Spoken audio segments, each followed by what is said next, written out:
আমি আর এভাবে কাজ করতে পারছি না মহারাজ। আমার এ রাজ্যের মন্ত্রী হিসেবে খুব অপমানিত বোধ হচ্ছে। বেশি চুরি চামারি করলে অপমানিত বোধ হয় স্বাভাবিক। কি বললে? হ্যাঁ, আমি চোর? ও সব বাদ দাও তো, আগে বলো তোমার কি সত্যি বোধোদয় হয়েছে? বোধোদয় হলেই ভালো। কারণ চুরি যাওয়া মোহরের পরিমাণ তো ওদিকে আকাশ ছুঁই ছুঁই। এসব কি বলছেন মহারাজ? দেখো মন্ত্রী, বেশি ভণিত আমার ভালো লাগে না। যা বলার তা তাড়াতাড়ি বলুন মন্ত্রীমশাই। এ রাজ্যের একজন ভাঁড়ের বেতন মন্ত্রীর বেতনের প্রায় সমান সমান। তাদের দুজনের বেতনের ভেতরে ফারাক প্রায় নেই বললেই চলে। আমি তো ভাবছি ভাঁড়ের বেতন এই মাস থেকে মন্ত্রীর বেতনের থেকেও বেশ কিছুটা বাড়িয়ে দেব।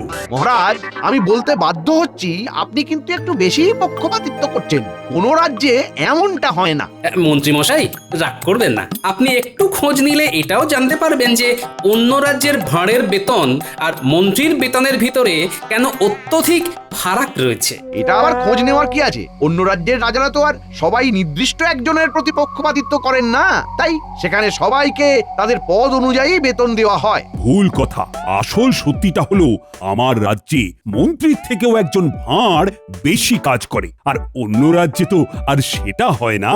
বরং আমাদের মহারাজকে এদিক থেকে ভালো বলতে হবে, কারণ উনি কাজের ভিত্তিতে বেতন দেন না। কি সর্বনাশ!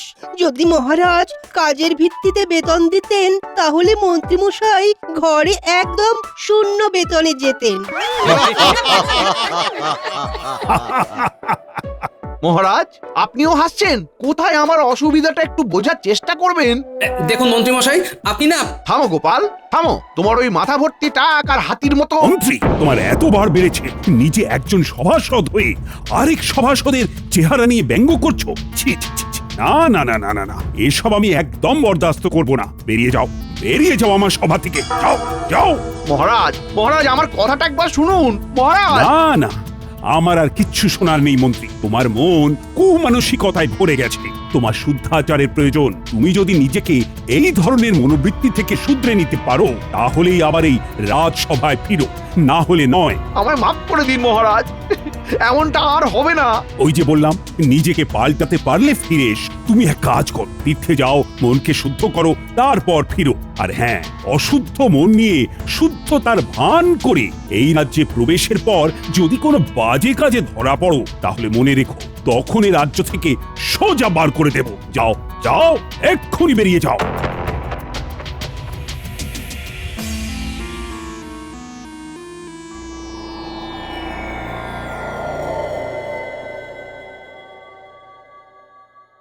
কিরে ঘটে, ব্যাপারখানা কি? মন্ত্রীমশাই আমাদের ডেকে নিজে এমন উদাস হয়ে বসে।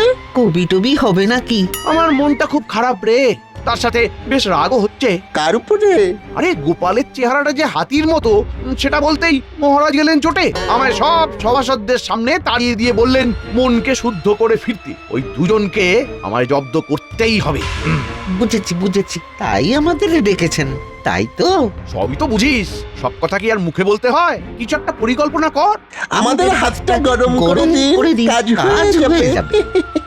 আমার এখন মাথা গরম আছে, তাই তোদের হাতের বদলে উড়ন আর বসন দিয়ে কান গরম করে দিতে পারি। সুতরাং এখন যা, আগে কাজের কাজটা কর। বেশ, তাহলে আসি।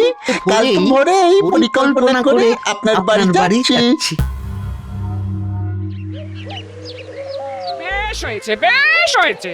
মহারাজ মন্ত্রীকে বার করে দিয়েছেন। হ্যাঁ, মানুষের চেহারা ভারী হতেই পারে, তা বলে এমন কথা কেউ বলে? মন্ত্রী মশাই বরাবর অমন স্বভাবেরই লোক, বুঝলে? যাদের স্বভাব এমন হয় তারা হাজার চেষ্টা করলেও সহজে বদলায় না। হ্যাঁ, গিন্নি, চেষ্টাটাও সৎ হতে হয়, না হলে এরকমও মানুষ করে যে ভিতরে ভিতরে কোনো চেষ্টা করে না, এদিকে মুখে বলে চেষ্টা করেও কোনো লাভ হচ্ছে না। মানুষ চেষ্টা করলে সব পারে গিন্নি। তোমার সাথে মন্ত্রী মশাই এরকম করলে না আমার খুব খুব রাগ হয়। হ্যাঁ না, এর জন্য আমার কোনো আক্ষেপই নেই গিন্নি। আমি আমার রাজ্যকে ভালোবাসি, তাই করি। তাছাড়া একজন রাজ্যবাসী হিসেবে এটা তো আমার কর্তব্য। সত্যি, তোমার জন্য না আমার না খুব গর্ব হয় গো। আর আমারও তোমার জন্যে।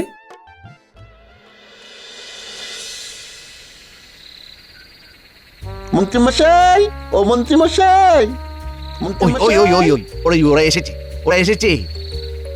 আয় আয় আয়। কিরে বটা, তোর হাতে এটা কি? এটা একটা বহু দূরের রাজ্যের মানচিত্র। আপনাকে এইখানেই শুদ্ধাচারের জন্য যেতে হবে। এই বেটা হতচ্ছাড়া, আমায় শুদ্ধাচারে কোথায় পাঠাবি তা ঠিক করার ভার তোদের দিয়েছি নাকি? আচ্ছা আচ্ছা, শুনুন মন্ত্রী মশাই, শুনুন।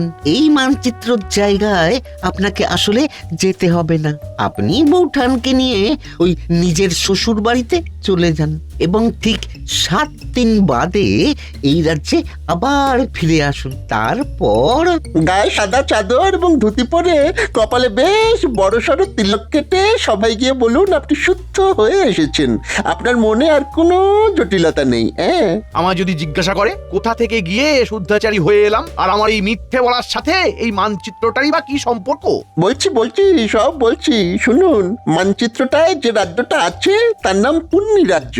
সে রাজ্যের রাজা একজন পাগলা, তাই তার রাজ্যে যে যায় সে আর বেঁচে ফেরে না। হ্যাঁ, তাই আপনি যেদিন রাজসভায় যাবেন সেই দিন হাতে করে ওই মানচিত্রটা নিয়ে যাবেন এবং সবাইকে বলবেন এই রাজ্যে একজন গুরু থাকেন, তার সান্নিধ্যে গিয়েই আপনার এমন আমূল পরিবর্তন ঘটেছে। আর গুরুর নাম জিজ্ঞাসা করলে যাই হোক কিছু একটা ওই বানিয়ে বলে দেবেন, কেমন? আর বলবেন এই গুরু স্বয়ং কৈলাস পর্বত থেকে সাধনা করে ফিরেছেন। উনি সবার সব ধরনের পাপ গ্লানি মুছিয়ে মৃত্যুর পরে স্বর্গ লাভ করার পথ সুগম করে দেন। বলবেন বাবাজি মহারাজকে নিমন্ত্রণ করেছেন। আপনি এমন ভাবে কথাগুলো বলবেন যাতে ওই মহারাজ এবং গোপাল ওই জায়গায় যাওয়ার জন্য আগ্রহ প্রকাশ করে, আর একবার চলে গেলেই নিশ্চিত মৃত্যু। আর আমারও কেউ পথের কাঁটা থাকবে না। গোটা রাজ্যের আমি রাজা হব। বাহ বাহ বাহ, বাহ রে বাহ বটা ঘটা। আমার সাথে বদমাশি করে করে তোরাও তো দারুণ পরিকল্পনা করতে শিখে গেছিস দেখছি। বাহ, এবার আমাদের মোহর দিন। পরিকল্পনা তো শুনেই নিলেন। এত তাড়াহুড়ো করিস কেন বলতো? বারে, পরিকল্পনাটাও তো তাড়াহুড়ো করেই দিলাম। তার বেলায় একদম ঠিক। কাজ হবে, মোহর ছড়বে, এইটাই তো নীতি। দাঁড়া দাঁড়া দাঁড়া, আর বাজে বকিস না।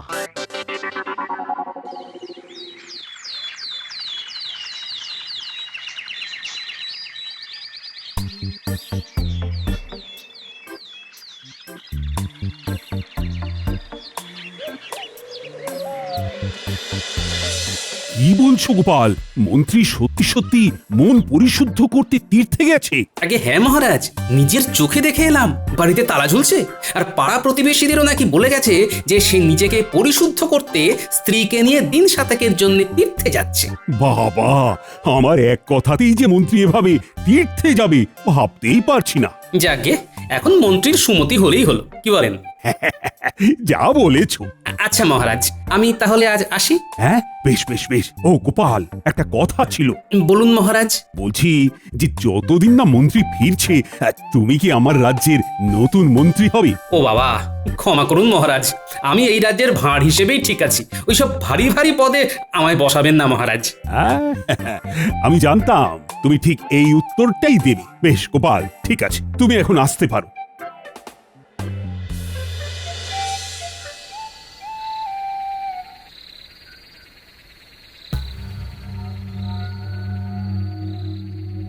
মন্ত্রী মশাই, তার শ্বশুর বাড়ি কেমন ঘুরলেন?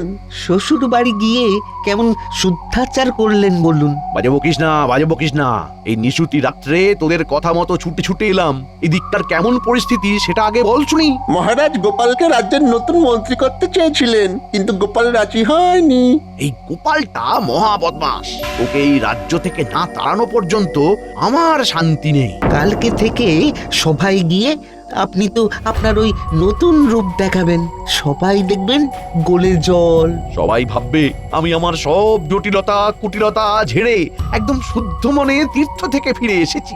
হ্যাঁ মন্ত্রী মশাই, এদিকে আপনার জন্য একেবারে সাদা বস্ত্র প্রস্তুত করে রেখেছি। সকাল হলে সেই বস্ত্র পরে কপালে তিলক কেটে সবাই যাবেন, কেমন তো? এবং বলবেন হরে হরে হরে হরে, এই নিমিত্ত মাত্রকে মাগো ক্ষমা করে দিও। আর মনে করে মানচিত্রটা কিন্তু নিয়ে যাবেন। মনে রাখবেন ওইটাই কিন্তু মহারাজ এবং গোপালকে চিরতরে বিদায় দেওয়ার জন্যে মূল অস্ত্র। আচ্ছা আচ্ছা আচ্ছা, বুঝেছি বুঝেছি। আমি এখনো অতটাও বুড়ো হইনি যে মানচিত্রের ব্যাপারটা বেমালুম ভুলে যাব।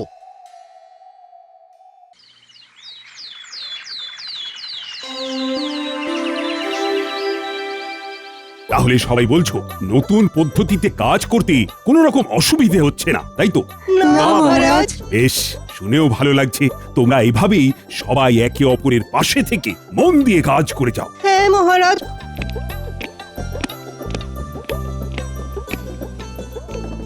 আরে মন্ত্রীমশাই, আপনি এমন বেশে এ তো পুরো ভোল বদল। হ্যাঁ মন্ত্রী, তুমি? এ কি বেশ বদল? শুধু আমার বেশ বদল হয়নি মহারাজ, গোটা আমিটাই বদলে গেছি। আমার এখন পৃথিবীর সব মোহমায়াই বড্ড মেকি মনে হচ্ছে। এখন আমার মন শুধু এইটাই বলতে চাইছে যে আমি নিজের মতো বাঁচতে চাই, আমি আমার মতো ভালো আছি, কারুর সাথে পাঁচি নেই।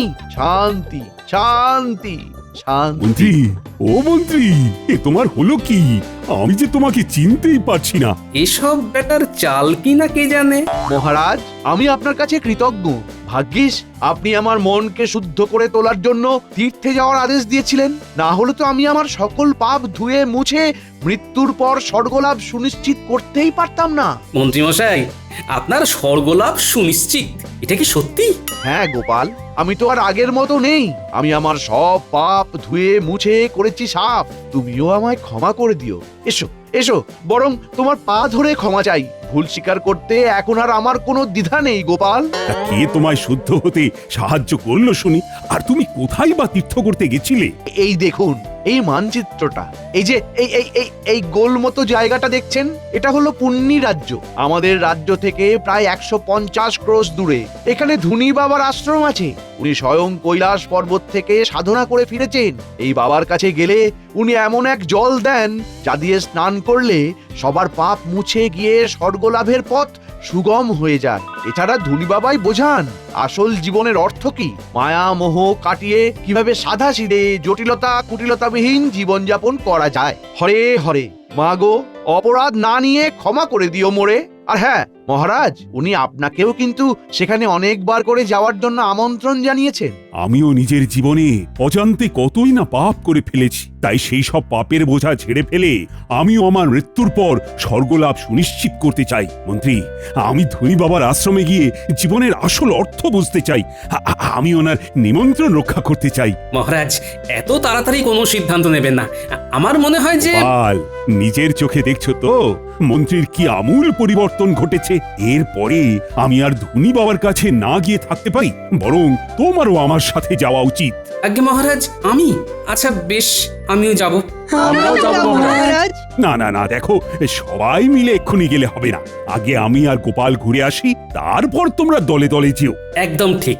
তাহলে মহারাজ, কবে রওনা দেবেন? কাল একদম ভোরেই রওনা দিতে চাই, বেশি দেরি করে তো লাভ নেই। আচ্ছা মন্ত্রী, আমি যেহেতু কদিন থাকছি না, তাই তুমি একটু কষ্ট করে রাজ্যটা সামাল দিও, কেমন? মহারাজ, আমায় আবার এসবের মধ্যে কেন জড়াচ্ছেন? রাজ্যপাঠ আমি যে দিয়েছি ছেড়ে। এই কটা দিন একটু সামলে দাও মন্ত্রী, আমি কিছু শুনতে চাই না। বেশ মহারাজ, আপনি যখন বলছেন তখন তাই হোক। ও মন্ত্রী, আরেকটা কথা, বাবার কাছে যাওয়ার জন্য কি কোনো রকম বিশেষ নিয়মপত্র আছে? মহারাজ, সমস্ত অহংকার ছেড়ে, রাজবেশ ছেড়ে, সৈন্য ছাড়া একদম আর 5টা সাধারণ মানুষের মতো পায়ে হেঁটে যান, তাহলেই দেখবেন বাবা আপন করে নিয়েছেন। বুঝে গেছি বুঝে গেছি।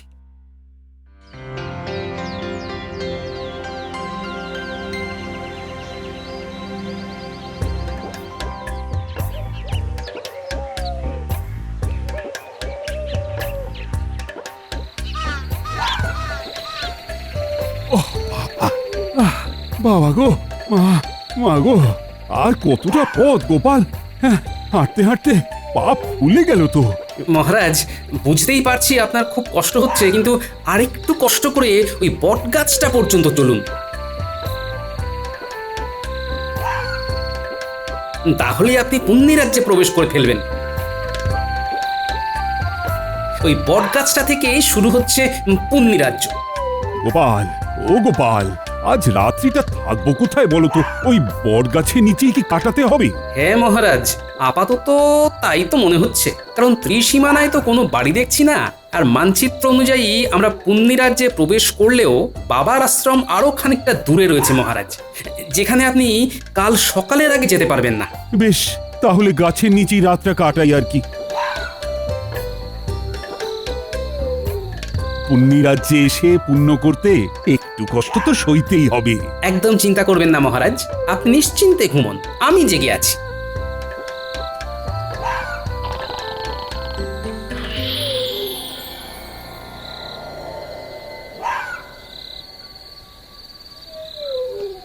মহারাজ তো ঘুমোচ্ছেন দেখছি, এদিকে ভোর হতেও খুব দেরি নেই, আমি বরং এই সুযোগ একটু ঘুমিয়ে নিই। এই গবা, কি করবি বলতো? রাত তো শেষ হতে চললো, এখনো আমাদের ওই দুজনের মধ্যে কেউ একটাও চোর ধরতে পারলাম না। দেখাবা এরকম আমাদের পাগলা রাজার মতন কাউকে নিয়ম তৈরি করতে দেখেছিস? কি যে নিয়ম, প্রত্যেক প্রহরীকে কিনা বাধ্যতামূলকভাবে প্রতি রাত্রে একটা করে চোর ধরতেই হবে। সত্যি আপাদ মস্তক খ্যাপা রাজা। আরে আরে ওই গবা, ওই দেখ দুজন লোক বট গাছের নিচে শুয়ে, ওদেরকে ভিনদেশি চোর বানিয়ে ধরে নিয়ে যাবি? তাই করি চল, না হলে আমরা আপাদমস্তক পেটে মার খাবো। চল চল ভরি বেটাদের। এই কে কে কে তোমরা হাত পা বাঁধছো কেন? আমরা কিছু করিনি, আমাদের বেঁধো না, ছেড়ে দাও। চল বেটারা চল, চোর সাজবি চল।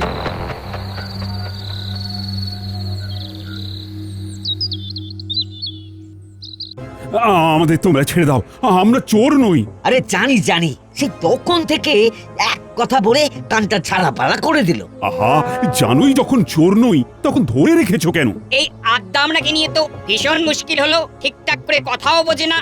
এই, আমার সাথে ঠিক করে কথা বলো। আমি তোমাদের মহারাজকে বলে দেব যে তোমরা জানো যে আমরা চোর নই, তবু ধরে এনেছো। বলেও কিছু লাভ হবে না বুড়ো, আমাদের রাজা কারোর কথাই শোনেন না। একবার গারদে ভরে দিলে তার একটাই শাস্তি হয়, আর তা হলো ইদারায় ছুঁড়ে ফেলে দেওয়া, বুঝলে? কি সর্বনাশ, এ কি নির্মম শাস্তি! এই শিগগিরই আমাদের বের করো। তোমরা জানো না আমি কে?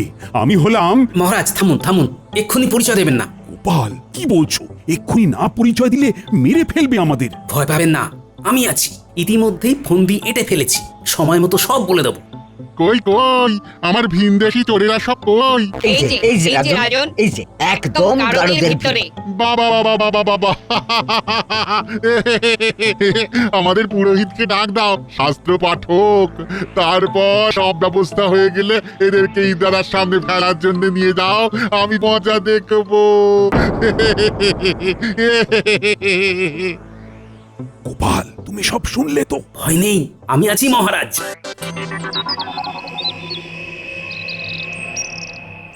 তাহলে সব প্রস্তুত তো? হ্যাঁ, এই এই তুমি ওদিকে ওনার কাছে যাচ্ছ কেন? আমাকে ঠাকুরের নাম শোনাতে। মরতে যাচ্ছি তো তাই। মহারাজ, আপনি এবারে আমার সাথে মারপিট শুরু করবেন। ওরা যদি জানতে চায় কেন মারপিট করছি, তাহলে বলবেন আমরা পেশায় জ্যোতিষী। আমরা গণনা করে দেখেছি যে আজ দুজনের ভেতরে যেজন আগে ইদারায় ছাপ দিয়ে মরবে সেই স্বর্গবাসী হবে এবং পুণ্য লাভ করবে। বেশ বেশ, মুক্ত করে দাও দুজনকে, মুক্ত করে দাও। আমি আগে ইদারায় ছাপ দেব। না, কেমন মারি তোকে! আয় আয়, আমিও মজা দেখাচ্ছি। এ কি? তোমরা থামো, তোমরা থামো, তোমরা থামো, তোমরা কারা শুনি? হ্যাঁ, এভাবে মারপিট করছো কেন? আমরা জ্যোতিষী, গণনায় দেখেছি যে আজকে ইদারায় ঝাঁপ দিয়ে আগে যে মরবে সে পুণ্য লাভ করবে এবং স্বর্গবাসী হবে। কি তোমরা চোর নও? আজকে যে ছাপ দেবে সে স্বর্গবাসী হবে, পুণ্য লাভ করবে। হ্যাঁ, তাহলে তোমরা আর কষ্ট করে ছাপাবে কেন? আমি ছাপ দিচ্ছি, আমার পুণ্য লাভ হবে, স্বর্গবাস হবে। দুটোরই প্রয়োজন আছে। এই 1 2 3। রাজন, উফ, কি বাঁচলাম বাবা। আমরা এখন কি করব? তোমরা শিগগির আগে ওনাকে তোলার ব্যবস্থা করো। আসলে আজকে এরকম কিছু ঘটবেই না। আর আমরা কেউ জ্যোতিষীও নই। উনি হলেন কৃষ্ণনগরের মহারাজ রাজা কৃষ্ণচন্দ্র, আর আমি হলাম গোপাল ভাঁড়। আমরা এখানে ধনী বাবার আশ্রমে যাব বলে এসেছিলাম। কি ধনী বাবার আশ্রম, কিন্তু এখানে তো এইরকম কোনো আশ্রম নেই। ঠিক বলছো? হ্যাঁ ও ঠিকই বলেছে। বেশ বুঝে গেছি আসল ব্যাপারখানা কি। আমরা চললাম, তোমরা ওনাকে বাঁচাও।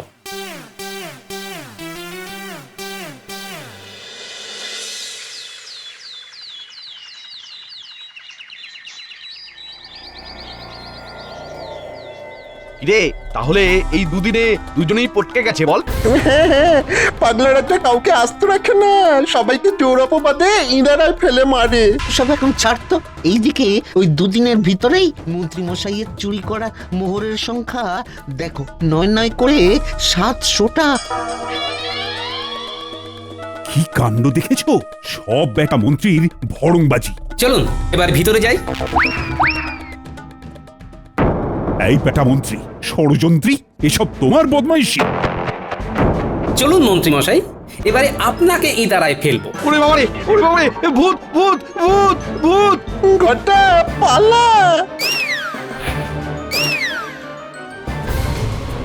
আমরা ভূত নই। চলো মন্ত্রী, চলো এবার। আমায় আমায় ছেড়ে দিন। ও বাবা গো, ও মা গো, কে আছো গো, বাঁচাও বাঁচাও, আমায় ছেড়ে দিন।